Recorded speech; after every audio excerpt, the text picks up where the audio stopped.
The average person works a 9 to 5. That's 8 hours. It takes probably about an hour to go to work and an hour to come back. That's 10 hours. And most people sleep on an average of 6 hours. That's 16 hours. That's 2/3 of your life going to work for someone else. And then the 1/3 that's left, with that 1/3 of the rest of the day that you have left, that's where you're supposed to read, meditate, pray, study, socialize, connect with your children. Hopefully you got at least one, not 2 or 3, right? Because then you got to divide the time.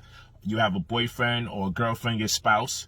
All right. So now cooking, cleaning, reading, writing, studying, time with your significant other, time with your children if you have any, vacation. Guess what's going to happen with that 1/3? That's too much to consolidate into 1/3 of the rest of the day, the 8 hours that's left. Because remember, the 9 to 5 is 8 hours. Going to work about an hour, coming back from work is about an hour. That's 10 hours. And they say that we should sleep about 8 hours, but most people sleep on an average in or around 6 hours. So that is 16 hours out of 24. That is 2/3 of your life dedicated to working for somebody else. I would like to ask you, how on earth are you going to read, meditate, pray, study, vacate, cook, clean? We like to think you're cooking and cleaning, right? Spend time with your children. Spend time with your significant other. You know what's going to happen? You can't consolidate all of that into 1/3 of your life left. So what you're going to do, you got to make sacrifices. So you got to sacrifice reading, praying, meditating. Maybe you pray once a week, go to church. But you're going to have to make sacrifices when it comes to the things that empower you and personally develop you. That's the issue with working for other people. There's nothing wrong with working. And there's nothing wrong with working for people towards a cause that you love. But certainly we wasn't put on planet Earth to be someone's security guard, to be someone's cashier. Certainly we wasn't put on planet Earth to just be a medical attendant or work to take care of other people, which is okay if that's your life's ambition and goal. But many of us have become complacent with building someone else's dream. Let me tell you how this thing works. And I want you to really think about this because it's totally significant.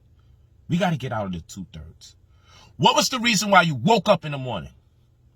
To go to work and build someone else's dream. Why did you wash your ass? Because you wouldn't be presentable when you go to work to build someone else's dream. Why did you eat breakfast? So you can have enough energy to build someone else's dream. Why did you eat lunch? Because you was fatigued after building someone else's dream. Why did you eat dinner? Because you was fatigued again. After the little intermission you call lunch for building someone else's dream, you are now fatigued because the day is now coming to an end. And why did you go to sleep? Well, you had to get enough rest to build someone else's dream, to send someone else's children to school. So when you really think about it, even more than 2/3 of your life has been consecrated towards the development and upliftment of someone else's dream. I say these things to empower my good brothers and sisters and let you know you should join those courses that I have. I created them for the purposes of ensuring that you and the generations to come would not be in the 2/3. You should not have to consolidate all the things that personally develop you as a person into 1/3 of the day. Because now you're making sacrifice when it comes to reading. Now you're making sacrifice when it comes to studying. Now you're making a sacrifice when it comes to praying, when it comes to meditating, when it comes to vacationing. And how could someone tell you you have only 5 sick days? Tell that to somebody's body who's worn and torn down from working for other people for years. How someone's going to tell you your body only has 5 sick days? How about, hey, I'm about to do over 40 hours because I need to make this money. You don't have to come back to work because we don't want to pay you time and a half. You're at 39 and a half hours. Hey, get out of here. You're supposed to tell us we don't want to pay you more. I want you brothers and sisters to realize there's nothing wrong with working.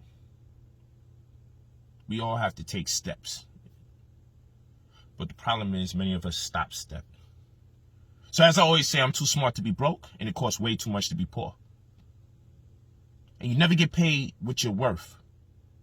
You only get paid what you negotiate. Get into that cryptocurrency course. Get get into that gold in the crisis stock course, get into that UCC and real estate course. It is now 2021. And guess what? Just like I said, because 2020 becomes 2021 doesn't mean that things magically change. It only changes when you decide to change, when you evolve in your perspective. We have a personal responsibility, people. We have a personal responsibility. Responsibility. Your life is your responsibility. Life is responsibility. Responsibility, your ability to respond.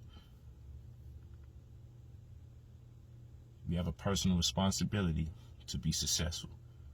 For what is your purpose?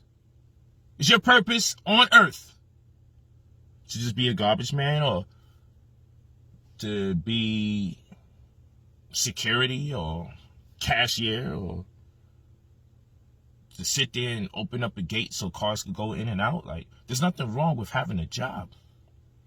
There's something wrong with being complacent. You've been blessed with the opportunity to exist. Make the most of your existence. Enjoy yourself on planet Earth. And don't let them tell you that you don't deserve nice things. Just don't buy them prematurely if you can't afford them. Act your wage. Well, I'll see you all in class this weekend. It's the best time. Whenever there's struggle, there's gold. This is the best time ever, probably in your lifetime, to become self-employed. It's probably the best time ever. So peace. It's Brother Polight. Talk to me nice. You already know. I'm too smart to be broke. I love you all. Iluvu.